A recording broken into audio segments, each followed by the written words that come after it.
تسلیم خام کرتا ہے پاکستان. جی سوالات.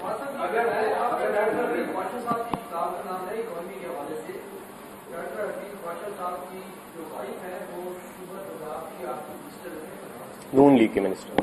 جی جی.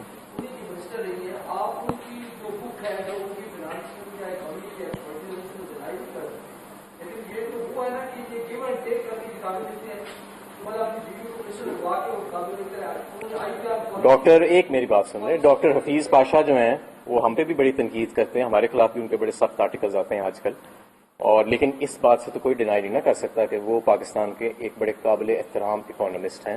سنجیدہ سرکلز میں ان کی بہت زیادہ عزت بھی ہے, اور یہ جو کتاب انہوں نے لکھی ہے, اگر وہ ان کی وائف جو ہے بالکل ٹھیک ہے کہ وہ نون لیگ کی وزیر رہی ہیں, لیکن اس کے باوجود انہوں نے لکھا ہے کہ پچھلے 3 سال میں جو گروتھ رہی ہے اس کو اوور اسٹیٹ کیا گیا ہے اسٹیٹسٹکس کو مینیپولیٹ کر کے. تو یہ بات تو ان کے کریڈٹ کو جاتی ہے. Any thing.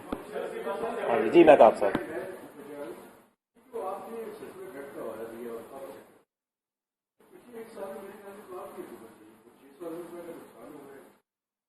نہیں میں فائنینشیل ایئر کی بات کر رہا ہوں.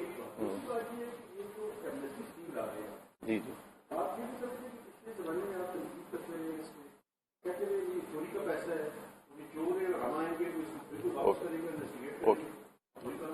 اچھا جی, یہ جب میں پچھلے سال کی بات کرتا ہوں تو یہ واضح ہے میں فائنینشیل ایئر کی بات کرتا ہوں. یہ جون ٹو جون کی میں بات کر رہا ہوتا ہوں. نہیں, اس کا بھی میں ذرا واضح کر دوں. ہم نے جو ٹارگٹ رکھا ہے کہ اس مرتبہ اگر سیکولر ڈیٹ میں اضافہ ہوئے گا تو 250 ارب پہ وہ ہم انشاءاللہ تعالیٰ اس کو کلوز کریں گے جون میں, اور پچھلے سال یہ 453 ارب تھا, تو تقریباً یہ آدھا ہوئے گا. ریکوریز 18.5% آپ کے لاسز تھے مسلم لیگ نون کے 2013 میں, 18.5 ہی تھے جب وہ 2018 میں چھوڑ کے گئے. ہم آلریڈی اپنے 7 مہینوں کے اندر اس کو تقریباً 2% جو ہے ہم ریڈیوس کر چکے ہیں آلریڈی, اور انشاءاللہ تعالیٰ یہ اسی رفتار سے ریڈکشن چلتی رہے گی. سیکولر ڈیٹ کی جو انکریز ہے اس میں انشاءاللہ تعالیٰ آدھا ہوئے گا.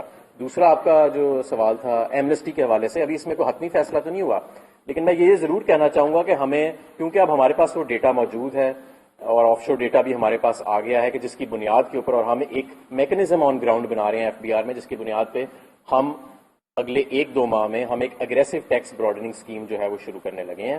وہ لوگ جو ابھی تک FBR کے یا ریاست کے قانون سے فرار اختیار کرتے رہے ہیں ٹیکس نہیں دے کے, ان کو اب فرار ممکن نہیں ہوئے گا. ہم اس وقت ایک سنجیدہ سوچ یہ چل رہی ہے کہ ان کو ایک ریگولرائز کرنے کا موقع دیا جائے, لیکن ٹیکس براڈننگ کی پوائنٹ آف ویو سے.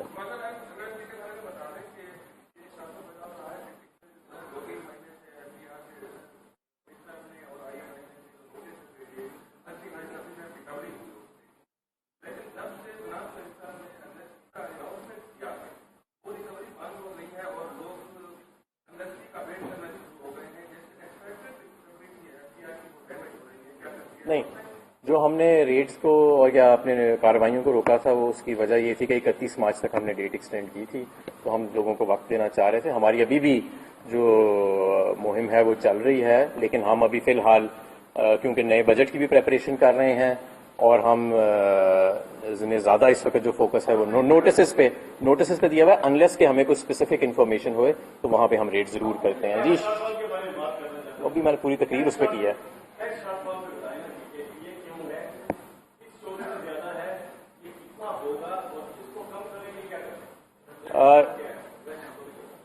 ابھی تک جو بک کے جو بیلنسز ہیں ان کو ڈال کے 300 ارب ہے پورا, اور اس کی وجوہات میں نے آپ کو بتا دی ہے کہ ہم ایک اسٹیبلائزنگ اکانومی ہے, جو اپنی فارن ایکسچینج ریزروز کو کنزرو کرنا ہماری نمبر 1 پرائیورٹی تھی.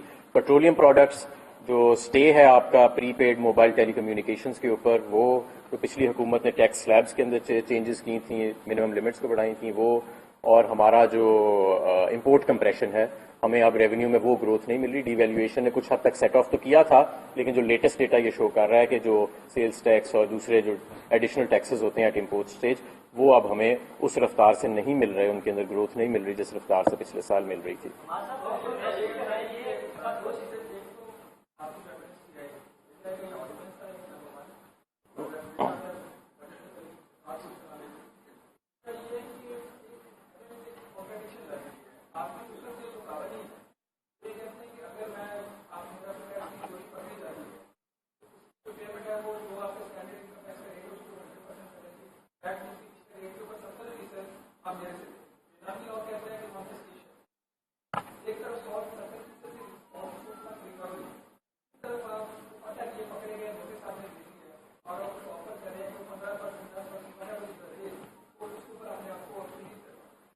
نہیں، اس کے اندر جو بھی ایک تو یہ کہ ابھی فی الحال تو یہی رائے ہے کہ ہم اسے آرڈیننس کے ذریعے نہیں کریں گے، اور جو بھی اس کے قوانین بنانے ہیں وہ جو لا منسٹر ہیں ان کی مشاورت کے ساتھ بنایا جائیں گے تاکہ کسی قسم کی انکوہیرنس یا انکنسسٹنسی نہ ہو. جو بھی ہوئے گا قانون کے مطابق ہوئے گا.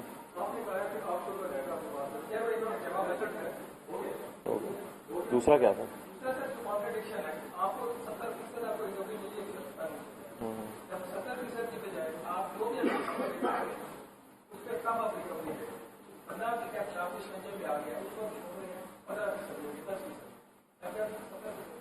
میں نے ابھی آپ کو بتایا نا کہ ابھی اس پہ حتمی فیصلے ہونے ہیں. یہ جتنی بھی انکنسسٹنسیز ہیں ہم انشاءاللہ لا منسٹر کے ساتھ بیٹھیں گے، جو بھی قانون فائنل شیپ اختیار کرے گا وہ ہم اس کو ایڈریس کریں گے.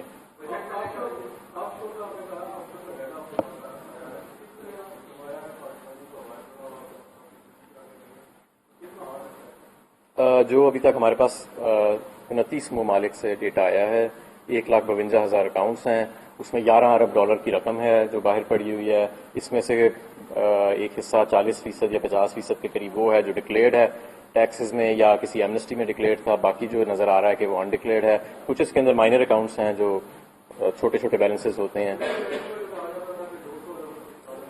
وہ اسحاق ڈار صاحب کی ایک فگر تھی جو انہوں نے 2013 میں فلور آف دا ہاؤس پہ کہی تھی، تو ہو سکتا ہے انہوں نے اپنے اثاثے جات کی بات کی ہو یا کوئی ایسی بات کی ہو.